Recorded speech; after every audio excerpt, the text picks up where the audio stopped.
थोड़ा bending moment के बारे में समझ लेते हैं। जैसे हमने शियर फोर्स किसी भी पॉइंट के लेफ़्ट और राइट में ड्रॉ किया था, bending moment at the point निकालेंगे। यहाँ पे कितने पॉइंट है, ए, बी, सी और डी।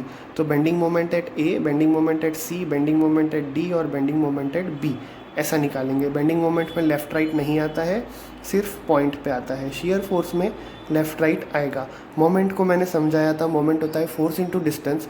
सो हर पॉइंट पे फोर्स इंटू डिस्टेंस करेंगे लेफ़्ट साइड पे आने वाले फोर्सेस से।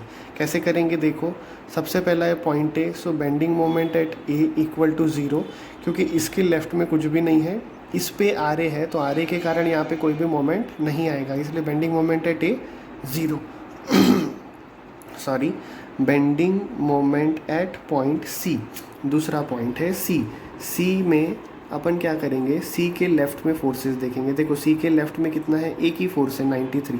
अगर मैंने सी पे एक सेक्शन ड्रॉ किया तो सी के लेफ़्ट में एक ही फोर्स है 93, जिसका दूरी सी से कितना है, 2 मीटर है। सो हम फोर्स लिखेंगे 93.33, this is my reaction force into distance is 2, 93.33 into 2। और कल मैंने आपको समझाया था कि सैगिंग और हॉगिंग से हम इसको प्लस और माइनस डिसाइड करेंगे।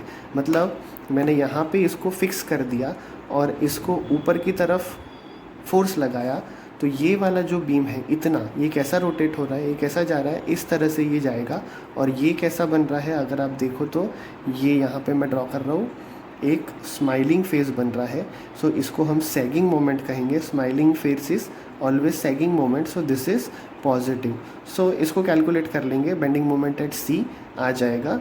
बेंडिंग मोमेंट एट डी पे चलते हैं। बेंडिंग मोमेंट एट डी, इस सेक्शन पे अगर हमें मोमेंट निकालना है, एट पॉइंट डी अगर हमें मोमेंट निकालना है, तो हम क्या करेंगे, सेक्शन के लेफ़्ट से चालू करेंगे। दो फोर्सेस है, पहला है 93, दूसरा है 80। सो 93 के कारण डी पे मोमेंट कितना आएगा, सो 93.33 इंटू 93 का डी से डिस्टेंस इज 2 + 2 4। और ये कैसा जा रहा है, यहाँ पे मैंने अटका के रख दिया, नीचे से ऊपर लिया।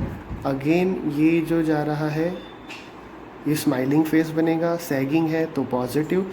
80 के कारण डी पे मोमेंट कितना आएगा, 80 इंटू, यहाँ मैं लिखते भी जा रहा हूँ साथ साथ में, ठीक है। 80 के कारण डी पे मोमेंट कितना आएगा, 80 फोर्स है, डिस्टेंस है 2, सो 80 इंटू 2 इज़ मोमेंट। लेकिन ये नीचे जा रहा है, मतलब अगर बीम को मैंने यहाँ पे फिक्स कर दिया तो ये वाला फोर्स बीम को कहाँ झुका रहा है, नीचे की तरफ झुका रहा है, यानी ऐसा करेगा। सो दिस इज़ हॉगिंग, और हॉगिंग को हम माइनस पकड़ेंगे। इससे बेंडिंग मोमेंट एट डी निकल जाएगा। और last bending moment at B निकालना है। सो अगर आप लोगों को ट्राई करना है तो आप करके देख सकते हो। यहाँ पे आपको क्या करना है, 93.33 इंटू 6, सैगिंग जा रहा है तो positive, 80 into 4 this is negative, और 120 इंटू 2 दिस इज़ निगेटिव। जो फाइनल आंसर आएगा वो 0 आएगा। मुझे पता है क्योंकि सपोर्ट पे हमेशा बेंडिंग मोमेंट 0 रहता है सपोर्ट पे, तो मैं डायरेक्ट लिख रहा हूँ बेंडिंग मोमेंट एट बी 0। अगर किसी को करना है तो वो करके देख सकता है कि 93.33 इंटू 6 दिस इज़ पॉजिटिव। 93.33 का बी से डिस्टेंस है 6, 2 2 2 6, माइनस 80 इंटू 4। माइनस क्यों, क्योंकि ये हॉग कर रहा है, नीचे लेके जाएगा ऐसा ऐसा, इसलिए माइनस। और तीसरा डायमेंशन, तीसरा जो लोड है वो 120 है। सो 120 इंटू 2 किया आपने तो ये भी माइनस, क्योंकि ये भी हॉक कर रहा है, तो इसका भी वैल्यू निकालोगे तो 0 आएगा। तो इस तरह से बेंडिंग मोमेंट कैलकुलेशंस अपने ख़त्म हो जाते हैं। इसका कैलकुलेट करके यहाँ पे वैल्यूज़ मैं लिख लेता हूँ, आप भी कैलकुलेट कर लेना एक बार क्रॉस चेक के लिए। सो ये वैल्यूज़ आ रहे हैं, इसको मल्टीप्लाई किया 186.66। अच्छा, यूनिट के लिए देखो, इसका यूनिट है किलो न्यूटन, इसका यूनिट है मीटर, तो मोमेंट का यूनिट आएगा किलो न्यूटन मीटर। इसको जब सॉल्व किया तो 213.32 आया। देखो ये भी प्लस में आ रहा है, ये भी प्लस में आ रहा है। प्लस आ रहा है तो हम डायग्राम के लाइन के ऊपर ड्रॉ करेंगे बेंडिंग मोमेंट डायग्राम।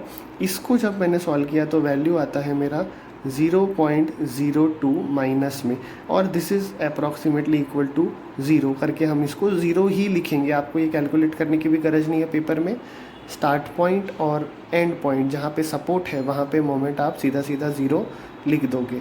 ठीक है, अब इसका हम बेंडिंग मोमेंट डायग्राम निकालेंगे। देखो मैंने यहाँ पे एक डेटम लाइन ड्रॉ कर लिया है। This is 0, bending moment eight A0, bending moment eight B0, bending moment eight C is 186.67। हम एक रफ पॉइंट ले लेंगे, सपोज़ मैंने लिया ये वाला, दिस इज़ माई पॉइंट, ये है 186.67, यूनिट लिख लेंगे किलो न्यूटन मीटर। और उसके बाद बेंडिंग मोमेंट एट डी देखो 213, अब ये 186 है, सो 213 इसके ऊपर होगा, लेकिन अप्रॉक्सीमेटली लेना है। This is the distance 213.32 kilo newton metre. अब क्योंकि पॉइंट लोड है और बीच में यूडीएल नहीं है करके हम इसको स्ट्रेट लाइन से ज्वाइन कर देंगे। ऐसा क्यों, ये जब यूडीएल वाला पार्ट देखेंगे हम तब बताऊँगा, लेकिन इसको स्ट्रेट लाइन से ड्रॉ कर दिया तो कैसा बन जाएगा देखो, इस तरह का डायग्राम बनेगा। इसको मैंने लिख दिया प्लस, यहाँ पे लिख दिया bending moment diagram. So ultimately ये जो क्वेश्चन बोला गया था कि शेयर फोर्स डायग्राम और बेंडिंग मोमेंट डायग्राम ड्रॉ करो, उसको हमने इस तरह से बना लिया।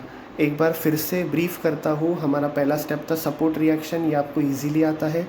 जब कभी भी शेयर फोर्स कैलकुलेट करोगे और अगर पॉइंट लोड दिया है न्यूमेरिकल में तो section at left section at right लोगे, सभी कैलकुलेशंस कर लोगे।